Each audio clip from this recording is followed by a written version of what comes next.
രാഷ്ട്രീയത്തിൽ വലിയൊരു ചലനമുണ്ടാക്കിക്കൊണ്ട് കഴിഞ്ഞ ദിവസം പുറത്തുവന്ന കുറച്ച് തിരഞ്ഞെടുപ്പ് വാർത്തകളാണ് ഇന്ന് നമ്മൾ ചർച്ച ചെയ്യാൻ പോകുന്നത്. 3 പ്രധാനപ്പെട്ട സ്ഥലങ്ങളിൽ നടന്ന ഉപതെരഞ്ഞെടുപ്പ് ഫലങ്ങളാണ് ഇപ്പോൾ ഇന്ത്യൻ രാഷ്ട്രീയം ഉറ്റുനോക്കുന്നത്. അതിലേറ്റവും നിർണായകമായത് മറ്റൊരിടത്തെയുമല്ല, ബീഹാറിലെ ബങ്കിപ്പൂർ മണ്ഡലമാണ്. BJPയുടെ പുതിയ ദേശീയ അധ്യക്ഷനായി മാറിയ നിതിൻ നബീൻ ഒഴിഞ്ഞുപോയ മണ്ഡലമാണിത്. കഴിഞ്ഞ 3 പതിറ്റാണ്ടായി BJPയുടെ ഏറ്റവും ശക്തമായ ഒരു തട്ടകമായിരുന്നു ആ പ്രദേശം. എന്നാൽ അവിടെ BJPക്ക് അപ്രതീക്ഷിതവും കനത്തതുമായ തിരിച്ചടിയാണ് നേരിടേണ്ടി വന്നിരിക്കുന്നത്. പ്രശാന്ത് കിഷോറിന്റെ ജൻ സുരാജ് പാർട്ടി അവിടെ BJPയെ അട്ടിമറിച്ചിരിക്കുകയാണ്. ഈ ഉപതെരഞ്ഞെടുപ്പ് ഫലങ്ങൾ മൊത്തത്തിൽ ഒന്ന് പരിശോധിച്ചു നോക്കാം. മധ്യപ്രദേശിൽ കോൺഗ്രസിന്റെ സിറ്റിംഗ് സീറ്റ് അവർ തന്നെ നിലനിർത്തി. ഗുജറാത്തിൽ BJPയും അവരുടെ സീറ്റ് യാതൊരു മാറ്റവുമില്ലാതെ നിലനിർത്തിയിട്ടുണ്ട്. പക്ഷേ BJPയെ സംബന്ധിച്ചിടത്തോളം ഏറ്റവും വലിയ ആഘാതമേറ്റിരിക്കുന്നത് ഈ ബങ്കിപ്പൂർ മണ്ഡലത്തിലാണ്. ഈ ജയത്തെ വെറുമൊരു ഉപതെരഞ്ഞെടുപ്പ് ഫലമായി മാത്രം കാണാൻ സാധിക്കില്ല. 2009 ഈ മണ്ഡലം ക്രിയേറ്റ് ചെയ്തത് മുതൽ BJP മാത്രമാണ് അവിടെ ജയിച്ചുകൊണ്ടിരുന്നത്. അതിനു മുൻപ് അത് പട്ന വെസ്റ്റ് എന്ന് പറയുന്ന മണ്ഡലമായിരുന്നു. അന്ന് മുതൽ അവർ തന്നെയാണ് അവിടെ ജയിച്ചു വരുന്നത്. അവിടുത്തെ വോട്ടിംഗ് ശതമാനം നോക്കിയാൽ നമ്മൾ ഞെട്ടിപ്പോകും. BJPക്ക് മാത്രം 70 മുതൽ 75% വരെ വോട്ട് ലഭിക്കാറുള്ള ഇടമാണിത്. എതിരാളികളായ കോൺഗ്രസിനും RJDക്കുമൊക്കെ അവിടെ എക്കാലത്തും കിട്ടിക്കൊണ്ടിരുന്നത് വെറും 10-15% വോട്ടുകൾ മാത്രമാണ്. അത്രയധികം മൃഗീയമായ ഭൂരിപക്ഷമുള്ള അല്ലെങ്കിൽ BJPക്ക് അത്രയധികം ഉറപ്പുള്ള ഒരു മണ്ഡലത്തിലാണ് ജനസുരാജ് പാർട്ടിയുടെ സ്ഥാനാർത്ഥി വെറും 10,000 അല്ലെങ്കിൽ 15,000 വോട്ടിന്റെ ഭൂരിപക്ഷത്തിൽ BJPയെ പിന്തള്ളി വിജയിച്ചിരിക്കുന്നത്. ബീഹാറിലെ ബങ്കിപ്പൂർ ഉപതെരഞ്ഞെടുപ്പിൽ BJPയുടെ 31 വർഷത്തെ കോട്ട തകർന്നു വീഴാൻ കാരണമായ ചില പ്രധാന രാഷ്ട്രീയ സാഹചര്യങ്ങളെക്കുറിച്ച് നമുക്കൊന്ന് പരിശോധിക്കാം. ജൻസി പ്രൊട്ടസ്റ്റിന്റെ സമയത്ത് പ്രത്യേകിച്ച് പട്നയിലും പരിസര പ്രദേശങ്ങളിലും വലിയ തോതിലുള്ള വിദ്യാർത്ഥി സമരങ്ങളും പ്രതിഷേധങ്ങളും നമ്മൾ കണ്ടതാണ്. ജന്തർ മന്ദറിലും മറ്റും വലിയ പ്രൊട്ടസ്റ്റുകൾ നടന്നു. അപ്പോൾ 75% വോട്ട് ബാങ്ക് ഉള്ള ഒരു മണ്ഡലത്തിൽ BJP തോറ്റുപോവുക എന്ന് പറഞ്ഞാൽ ആ വോട്ട് ബാങ്കിൽ വലിയൊരു ചോർച്ചയും മാറ്റവും സംഭവിച്ചിരിക്കുന്നു എന്നതാണ് അർത്ഥം. അതായത് BJPക്ക് കിട്ടിക്കൊണ്ടിരുന്ന ഉറച്ച വോട്ടുകൾ പ്രശാന്ത് കിഷോറിന്റെ പാർട്ടിയിലേക്ക് ഷിഫ്റ്റ് ചെയ്യപ്പെട്ടിരിക്കുന്നു. രണ്ടാമത്തെ കാരണം പ്രശാന്ത് കിഷോറിന്റെ ജൻ സുരാജ് പാർട്ടിയുടെ കൃത്യമായ തന്ത്രങ്ങളാണ്. ഒരു ഇലക്ഷൻ സ്ട്രാറ്റജിസ്റ്റ് എന്ന നിലയിലുള്ള പ്രശാന്ത് കിഷോറിന്റെ അനുഭവ സമ്പത്തും ബീഹാറിലെ താഴെത്തട്ടിലുള്ള രാഷ്ട്രീയ സാഹചര്യങ്ങളെ കുറിച്ചുള്ള അദ്ദേഹത്തിന്റെ കൃത്യമായ ധാരണയും BJPയുടെ വോട്ടുകൾ നേരിട്ട് ചോർത്തി സ്വന്തം പാർട്ടിയിലേക്ക് മാറ്റാൻ അദ്ദേഹത്തെ സഹായിച്ചു എന്ന് തന്നെ പറയാം. ഇനി അടുത്തത് BJPയുടെ ഉറച്ച വോട്ട് ബാങ്കിൽ ഉണ്ടായ ഷിഫ്റ്റാണ്.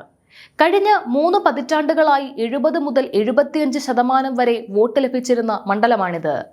RJDയോ കോൺഗ്രസോ പോലും കാര്യമായ വെല്ലുവിളി ഉയർത്താതിരുന്നിടത്ത് ഇത്തവണ BJPയുടെ ആ വോട്ടുകൾ മുഴുവൻ RJDയിലേക്ക് പോകാതെ പ്രശാന്ത് കിഷോറിന്റെ ജൻ സുരാജ് പാർട്ടിയിലേക്ക് മാറിമറിഞ്ഞു.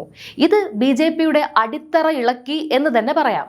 കൂടാതെ ബീഹാറിലാണ് SIR ആദ്യം നടപ്പിലാക്കിയത്. SIR വഴിയാണ് ബീഹാറിൽ BJP ജയിച്ചത് എന്നൊരു ശക്തമായ ആരോപണം പ്രതിപക്ഷത്തിനുണ്ട്. അത്തരം കാര്യങ്ങളെല്ലാം നടപ്പാക്കി BJP വിരുദ്ധ വോട്ടുകൾ മുറിച്ചു കളഞ്ഞിട്ട് പോലും അവരുടെ ഏറ്റവും ശക്തമായ ഒരു തട്ടകത്തിൽ വോട്ട് ചോർന്നു പോയിരിക്കുന്നു എന്നത് മോദിയുടെ പ്രഭാവം കുറയുന്നു എന്നതിന്റെ വ്യക്തമായ സൂചനയാണ്. ഇത് അമിത്ഷായ്ക്കും BJPക്കും RSSനുമുള്ള വളരെ കൃത്യമായ മുന്നറിയിപ്പ് തന്നെയാണ്. അതുപോലെ ഗുജറാത്തിന്റെ കാര്യം നോക്കിയാൽ അത് ഇപ്പോഴും BJPയുടെ ഉറപ്പായ ഒരു കോട്ട തന്നെയാണ്. എങ്കിലും അവിടെ തോൽക്കാനിരിക്കുന്ന കോൺഗ്രസിന് കഴിഞ്ഞ തവണത്തേക്കാൾ 5000-ഓളം വോട്ടുകൾ കൂടിയിട്ടുണ്ട് എന്നത് ശ്രദ്ധേയമാണ്. മധ്യപ്രദേശിലാകട്ടെ കോൺഗ്രസ് അവരുടെ സിറ്റിംഗ് സീറ്റ് നിലനിർത്തി.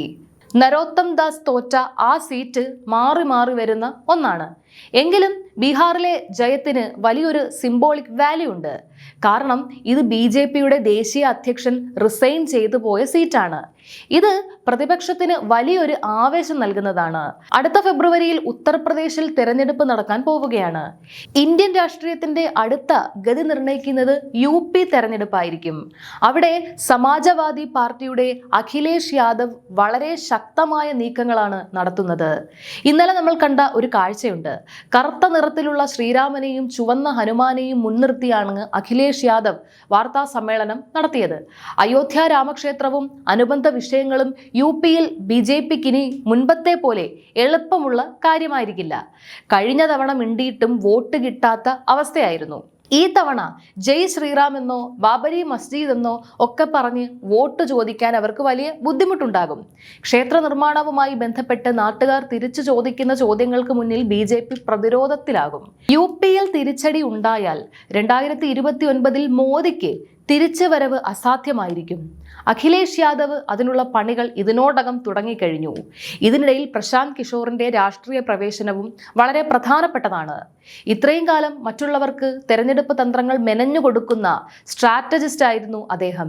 കഴിഞ്ഞ ബീഹാർ നിയമസഭാ തെരഞ്ഞെടുപ്പിൽ സ്വന്തമായി പാർട്ടി ഉണ്ടാക്കി മത്സരിച്ചെങ്കിലും അന്ന് അദ്ദേഹം പരാജയപ്പെട്ടിരുന്നു.